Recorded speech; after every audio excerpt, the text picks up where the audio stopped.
Hi hello welcome to Shravana health tips. Gynaecologist doctor Manasa మేడంతో ఉన్నాము. నమస్తే మేడం.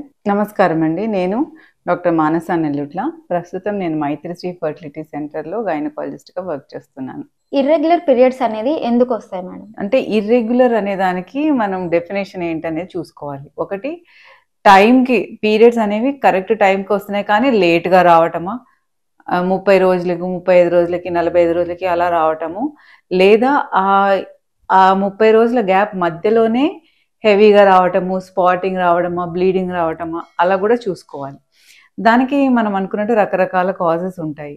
జనరలీ మోస్ట్ కామన్ ఏంటంటే 35 రోజులు దాటిన తర్వాత కూడా పీరియడ్స్ డిలే అయిపోతున్నాయంటే నేటి సినారియోలో మోస్ట్ కామన్ కాజ్ అంటే పీసీఓడి. అది కాకుండా ఇప్పుడు నెలసరి మధ్యలోనే మనకి బ్లీడింగ్, స్పాటింగ్ కనిపించింది అనుకోండి, ఇంకా పాలిప్స్ అనే కండిషన్ ఉంటుంది. అందులో సర్వైకల్ పాలిప్ అనే కండిషన్ ఉంటుంది. దానివల్ల అయి ఉండొచ్చు. ఎస్పెషలీ భార్యాభర్తలు కలిసిన తర్వాత ఆ సర్వైకల్ పాలిప్ నుంచి బ్లీడింగ్ ఎక్కువ కనిపిస్తుంది. కొన్నిసార్లు పిల్స్ వాడతారు, ఈ ఐపిల్ ఎక్కువ వాడతారు. ఐపిల్ వాడిన తర్వాత కూడా మధ్యలో మనకి ఇర్రెగ్యులర్ బ్లీడింగ్స్ కనిపిస్తాయి. 21 day pills, routine hormone pills వాడిన తర్వాత కూడా కొంతమందిలో బ్లీడింగ్ కనిపించవచ్చు. అది ఒక రీజన్ అవ్వచ్చు. తర్వాత మనకు అండాశయాలు ఏమైనా సిస్ట్ లాంటివి వచ్చినాయనుకో, అప్పుడు కూడా హార్మోన్ ఇంబ్యాలెన్స్ వల్ల మధ్యలో ఇర్రెగ్యులర్ బ్లీడింగ్ కనిపించవచ్చు. సో ఈ ఇర్రెగ్యులర్ బ్లీడింగ్కి కాజెస్ ఇది ఒకటి అని చెప్పలేము. అలా ఉన్నప్పుడు మీరు డాక్టర్ దగ్గరికి వెళ్తే వాడు పరీక్షలు చేసి what is the exact examination చేసి, టెస్ట్లు చేసి, స్కానింగ్ చేసి వీటిలో ఏ కాజ్ అయి ఉండొచ్చు అని దాని ప్రకారంగా ట్రీట్మెంట్ ఇస్తారు. పీరియడ్స్ అనేది స్టార్ట్ అయినప్పుడు 1 డ్రాప్ రావడము, సెకండ్ డే కూడా 1 డ్రాప్ రావడము, అట్లా కంటిన్యూగా వచ్చినప్పుడు ఇంకా ఎక్కువ డేస్ బ్లీడింగ్ అవుతుందని చాలా మంది అడుగుతున్నారు మేడం. సో దీనికి మీరేం సలహా ఇస్తారు? ఇది కూడా కొంత కామన్ ప్రాబ్లమే శ్రావణి. మామూలుగా మనకి ఫ్రీ ఫ్లో బ్లీడింగ్ స్టార్ట్ అయ్యేకంటే 1-2 డేస్ ముందర స్పాటింగ్ అనేది కనిపించడం అనేది నార్మల్. అదేం అబ్నార్మల్ కాదు. దానికి ఏం వరీ అవ్వాల్సిన అవసరం లేదు. మనకి ఏ రోజు నుంచి అయితే ఫుల్గా ఫ్లో స్టార్ట్ అవుతుందో ఆ రోజు నుంచే మన పీరియడ్గా కన్సిడర్ చేసుకోవచ్చు. కాకపోతే ఇలా ఈ స్పాటింగ్ అనేది కొంచెం ఫ్లో అనేది త్రూ అవుట్ ద మంత్ మనకి నెలంతా కనిపించిన 10-15 రోజులు అలాగే ఉన్నా అప్పుడు మాత్రం డెఫినెట్లీ ఏదైనా ప్రాబ్లం ఉందేమో అని డాక్టర్ దగ్గరికి వెళ్ళి చెక్ చేయించుకొని ఎవాల్యుయేట్ చేయించుకోవాలి. ఇప్పుడు పీరియడ్స్ అనేవి 15 రోజులకు ఒకసారి వస్తూ ఉంటాయి మేడం. దాన్ని ఏ విధంగా క్యాలిక్యులేషన్ చేయాలి? అది 15 రోజులకు ఒకసారి వచ్చినప్పుడు మనం ఒక డైరీ పెట్టుకొని నోట్ చేసుకోవాలి. ఎప్పుడు పీరియడ్ స్టార్ట్ అయింది, ఎన్ని రోజులు వచ్చింది, ఎంత ఫ్లో వచ్చింది అనేది.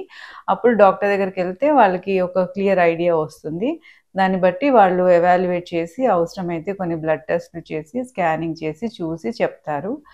జనరలీ మనం ముందు అనుకున్నట్టు ఏమైనా కంతులు లాంటివి ఉన్నా, అండాశయంలో కంతులున్నా, గర్భాశయంలో కంతులున్నా అలా అవ్వచ్చు. లేకపోతే థైరాయిడ్ హార్మోన్లో చేంజెస్ వచ్చినా కూడా అలా అవ్వచ్చు.